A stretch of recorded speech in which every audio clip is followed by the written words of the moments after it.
嗨，大家，你现在收看的是 Olivia 我是 Olivia 今天要跟大家分享的是怎么把这一件多出大概 2.5 公分，也就是1英寸的腰围从前面改小。严格上说起来，我是希望可以利用它左右两边虽然剪裁会是一样的，但是视觉上看起来左边这一块就是比较大的效果来做改造。我的想法就是把右边的布料再拉一点到左边来，所以视觉上就是会把拉链移到中间来，让它两边的距离看起来是一样的，那同时又可以把腰围改小。如果你也有大腿跟臀围非常舒服的牛仔裤，但是腰围需要改小1英寸或者是 2.5 公分的话，可以考虑这样子的做法。改造完之后大概会长这样子，两边看起来比较均等了，视觉上看起来也比较平衡，腰围也缩小了。那我们来看做法吧。我们要做的第一件事情是把拉链拆掉，最明显的就是拉链左边跟上面这2条线。在拆车边的时候，你可以先拆跟边缘平行的那一条线，应该会有1-2条，然后再一口气把车边垂直的那个很像之字形收边的部分拉掉，会比较快。拆完之后大概会长这个样子，会有这个部分就是左边这一块布，还有拉链，还有拉链下面的这一块布。我觉得应该还有比较好的做法，比较快的跟直接的做法，但是我先把下面这一块布的左边那一条白色的是我刚刚缝车上去的车边，所以现在就是想先固定这个拉链在后面这一块布上面，沿着这一个边我缝了一条平针，这里建议把缝针换成90号或100号这种比较强壮的缝针来缝。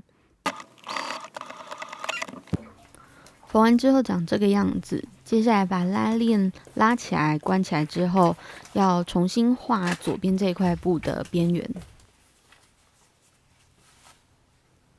这里就是我发现应该还有更好、更直接、更快的做法，但没关系，我们就继续。我用大头针固定了一下我想要缝的新的接线的地方。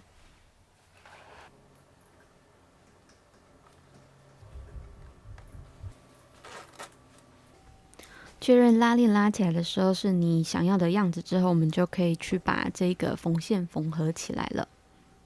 在缝的时候就尽量靠近拉链这个边来缝，距离大概是 0.2 公分左右。刚刚那个步骤还好，但这里建议用缝拉链的压角来缝。如果遇到是有弹性的布料的话，要小心不要去做过多的拉扯，不然它会变形，会有波浪的感觉。这样拉链的部分就好咯。我发现我的拉链下缘的部分还有一些就是布料有一点不平整，所以我有回去再重缝一次。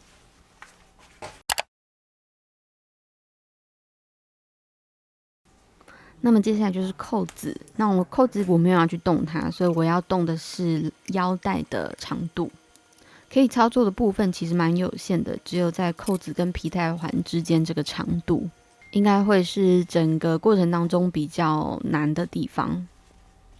拆完之后像这样子由里往外翻，所以现在牛仔的布料的背面裸露在外面，我们要沿着这个边缝。那这里我们要缝在哪里呢？刚刚多出来的这块布料，我的上缘大概多了3公分左右，所以我们就把这个距离除以2，所以是 1.5 公分。也就是说，刚刚腰带的部分，我需要缝在距离边缘 1.5 公分的地方。关于里面这一层多出来的布料，你可以放着不管，你也可以就把多余的布料剪掉，然后车边。这里就是我说可以更快更直接的做法，就是2层跟着拉链一起侧边。如果你跟我一样遇到就是腰带可以操作的范围太小的话，你可以考虑分段来缝，或者是就缝上下一点点，就是看你可以缝多远就缝多远就好了。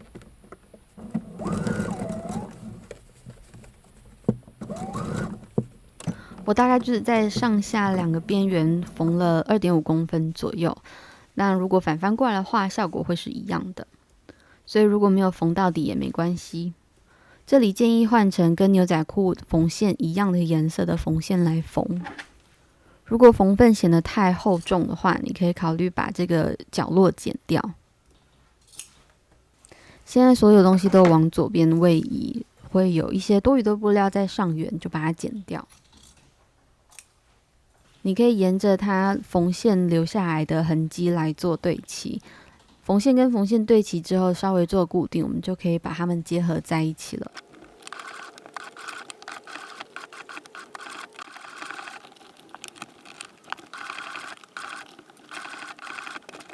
这样就完成咯。